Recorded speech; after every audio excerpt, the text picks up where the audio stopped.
Porque o presidente Lula usou as redes sociais para comemorar a aprovação da PEC da Segurança na Câmara dos Deputados. Ele, inclusive, destacou o uso dos recursos vindos das bets, ou seja, das casas de apostas. Lula também fez elogios ao presidente da Câmara, o Hugo Motta, e o texto agora segue para análise do Senado. Eu acompanho aqui na tela como o presidente falou, agradecendo, então, o trabalho de Hugo Motta, todas as lideranças e parlamentares que contribuíram para essa conquista. Estou certo de que o Senado, agora que o texto será analisado, será sensível à importância desse tema para todas as famílias brasileiras.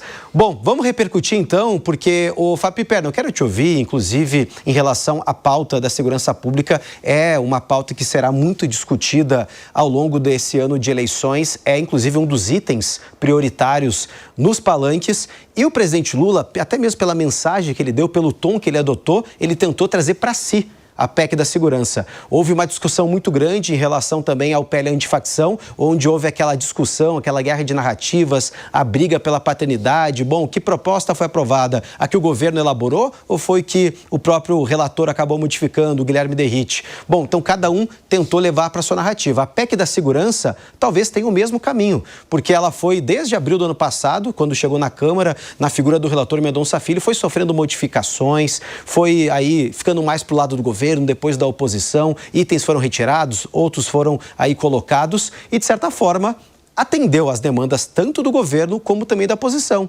E tanto a base governista teve que ceder, como a oposição também teve que ceder. Como é que você vê também essa aprovação da PEC da Segurança? É claro que vai ser analisada agora pelo Senado, mas a importância que ela tem para o período eleitoral. Mas você vê, a PEC da Segurança ela foi enviada ao Congresso há 11 meses, né? Então, é normal um projeto dessa complexidade, ele gerar debates, discussões, sofrer alterações, e foram muitas as mudanças. E aí houve intensa negociação até que se chegou a um formato. O relator, como você mesmo lembrou, foi um deputado de oposição, historicamente de oposição ao governo, mas eu acho que foi um deputado que agiu de uma forma bastante correta, sensata. Ele não tentou passar um rolo compressor, ele conversou, ele negociou.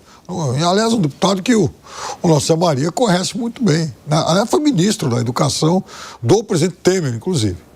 Então, é óbvio que... E aí, ele entrega o texto final, que é aprovado, e o presidente da República, de quem ele recebe dura oposição, vai lá, emite, enfim, escreve uma nota lá elogiando então a versão final e agradecendo o empenho de todos aí pela aprovação. É muito diferente de todo o roteiro que foi visto e testemunhado no caso do PL antifacção. Até porque os perfis dos relatores envolvidos são muito diferentes. E eu acho que, desde o início, eu disse isso. A questão não é deixar o PL antifacção nas mãos de um relator de oposição. Mas a questão é, quem é que vai ser esse oposicionista? Então, eu acho que o deputado Mendonça Neto Mendonça Filho agiu com muita lucidez e parabéns para todos os envolvidos pela aprovação desse projeto tão importante.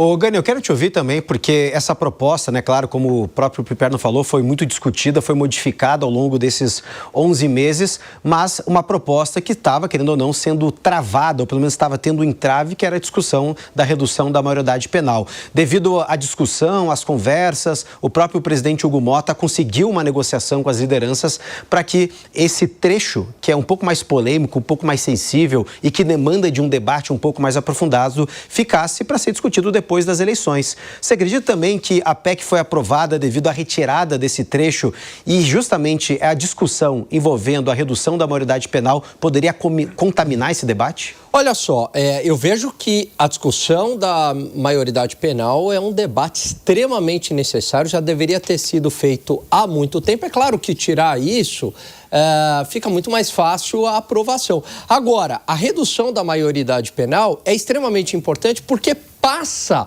pela maior causa da criminalidade no Brasil, que se chama impunidade. Ou seja, o bandido ele tem a certeza de que pouco vai acontecer com ele, que ele vai ficar preso pouco tempo, vai ser liberado na audiência de custódia. Em outras palavras, o crime compensa porque o risco é muito baixo e o retorno do crime é muito alto. E aí, é claro que isso vale ainda mais para os menores, para os anjinhos, aqueles de 16, 17 anos que estão extremamente cientes do que estão fazendo e cometem crimes bárbaros, inclusive gente de classe média, tá? E cometem esses crimes bárbaros, mas daí eles são protegidos, né, pela lei. E é claro que também essa discussão, num momento eleitoral, custaria muito caro para o governo. Por quê? Porque, vamos falar aqui português claro, a direita é a favor da redução da maioridade penal, enquanto a esquerda é bastante resistente a essa ideia. E a população brasileira não tem a menor dúvida de que a maioria da população brasileira é a favor da redução da maioridade penal. Ô Zé Maria Trindade, já que a gente falou ao longo aqui do nosso 3 em 1 sobre traição, é claro, a traição permitida da janela partidária, o Piperno ficou interessado na ação traição. Não, pode falar. Não, eu fiquei só realmente curioso para saber onde isso ia terminar, né? Então, não, vamos lá. Não, tomara que termine em algo bom. Vamos lá, vamos lá. Deixa eu seguir meu raciocínio aqui, porque olha só, já que a gente está falando de traição, na mensagem que o Lula acabou publicando nas redes sociais, ele cita, ou seja, nominalmente, o nome do presidente da Câmara, Hugo Mota, como a gente está vendo aí na tela para vocês, agradecendo essa conquista, a contribuição de Hugo Mota, enfim. E a gente sabe que desde que voltou o trabalho, né, por parte do Legislativo, Hugo Mota e Lula estão numa espécie de lua de mel, né? Vamos falar assim, o relacionamento eles estão dando de mão dadas, pelo menos nesses primeiros meses de 2026. Ao contrário do relacionamento do presidente Lula com Davi Alcolumbre, que está um pouco estremecido, um não atende a ligação do outro, né? Está numa certa crise conjugal. Mas como é que você vê, Zé, realmente essa ligação, pelo menos o fato do Lula trazer, ou pelo menos levar o nome de Hugo Mota, que também está buscando uma reeleição, que também está buscando uma força interna dentro da Câmara, até mesmo para conseguir conquistar e permanecer na presidência da casa.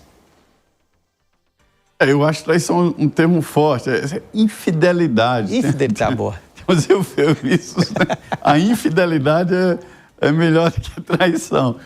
Mas é interessante que hoje me disse um líder que foi muito bom que o presidente da Câmara tenha abraçado essa ideia, né? Porque senão o governo, o termo que ele usou, entubava os parlamentares. E aí ele cita dois assuntos, esta PEC e também o fim da semana 6x1. É importante que o Congresso segure esse processo e domine, né? Então ficou evidente isso que agora há pouco eu ouvi, né? Que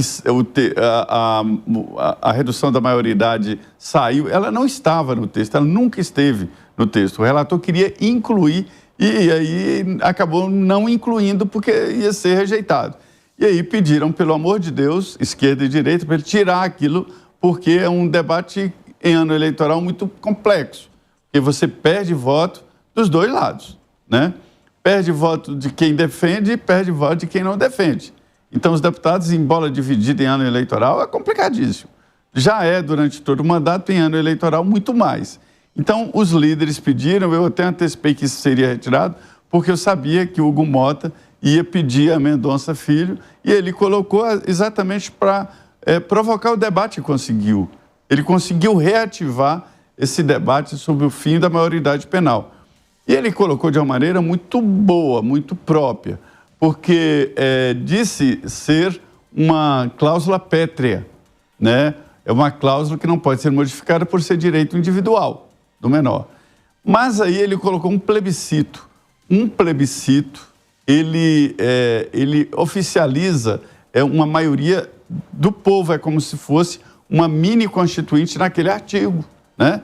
Então, o que é superior ao Congresso Nacional é um plebiscito que ouviu toda a população.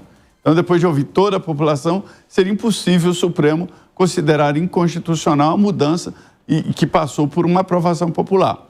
E todos sabem que vamos dizer, a média ou a maioria do povo brasileiro quer a redução da maioridade penal. Hoje, uma pessoa de 16 anos já sabe muito bem o que faz. E o ECA é muito bom. O ECA permite que o juiz determine uma pena, imediatamente o juiz domina a ação. Mas as penas são mínimas, 3 anos é o máximo que se pode, o nome é DT, tem uns nomes bonitos, né? O menor em conflito com a lei e tal, não pode falar certos nomes. Não é que a gente não quer, que não pode legalmente falar, revelar nomes e assim por diante, é o ECA, é uma lei. Então, assim, foi um acordo muito bem construído que destacou o Congresso Nacional e destacou o presidente da Câmara e os líderes, e tem que ser assim. Quem é forte na legislação é o Congresso. Criou um sistema único de segurança, deu argumentos para o governo federal entrar na segurança pública, né? Isso é importante, e vai garantir verbas para a segurança pública. Acho que foi bom para todo mundo. Exatamente. Acabou, de certa forma, o relator atendendo às demandas tanto do governo como também da oposição.